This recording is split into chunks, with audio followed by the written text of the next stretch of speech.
Veja 10 casos que o INSS tem que fazer acordo extrajudicial para não pagar indenizações até dezembro de 2024. De hoje até o fim do ano precisa convocar milhares de pessoas, segurados para tentar um acordo e evitar que essas pessoas entrem na justiça e ele tenha que pagar de indenização de ações que pode variar de R$ 16.944 até R$ 84.720 no mínimo. Se a pessoa tiver um bom advogado e ele conseguir provar que o erro do INSS causou danos a você.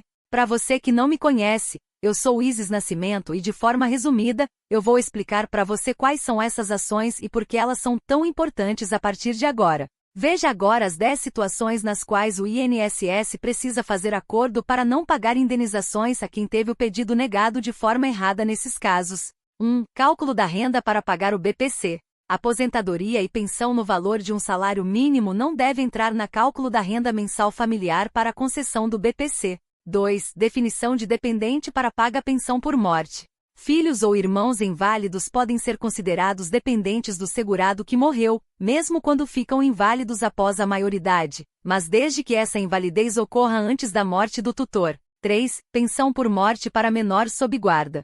É possível o reconhecimento de menor sob guarda, ou seja, cujos responsáveis ainda não têm a tutela legal como dependente para receber a pensão por morte do INSS. No entanto, a regra não se aplica a benefícios cuja morte tenha ocorrido após 13 de novembro de 2019, quando entrou em vigor a reforma da Previdência. Esse debate pós-reforma ainda será definido pelo STF, Supremo Tribunal Federal. 4. Renda para pagamento de auxílio-reclusão. O cálculo da renda de cidadãos que têm o direito ao auxílio-reclusão será feito com base na ausência de renda e não no valor do último salário de contribuição para prisões, ocorridas até 17 de janeiro de 2019.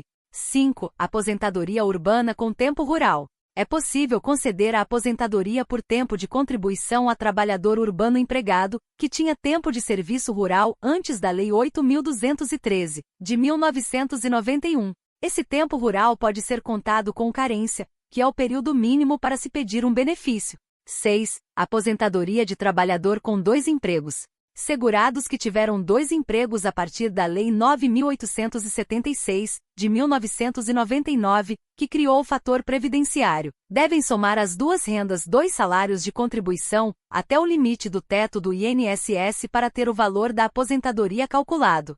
7. Pagamento de auxílio-doença para quem trabalhou enquanto esperava a decisão judicial.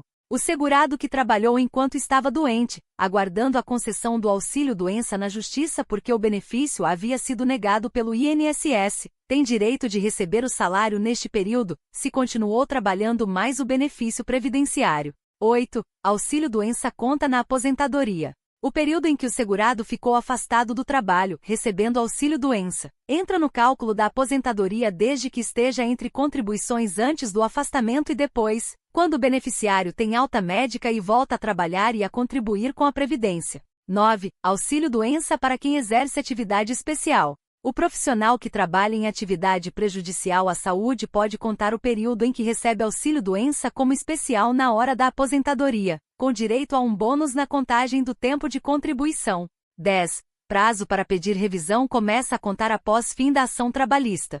O prazo de revisão do benefício previdenciário que tem como base a inclusão de tempo de serviço ou de salário maior começa a contar a partir do trânsito em julgado da ação na Justiça do Trabalho, mas é preciso pedir a revisão no INSS.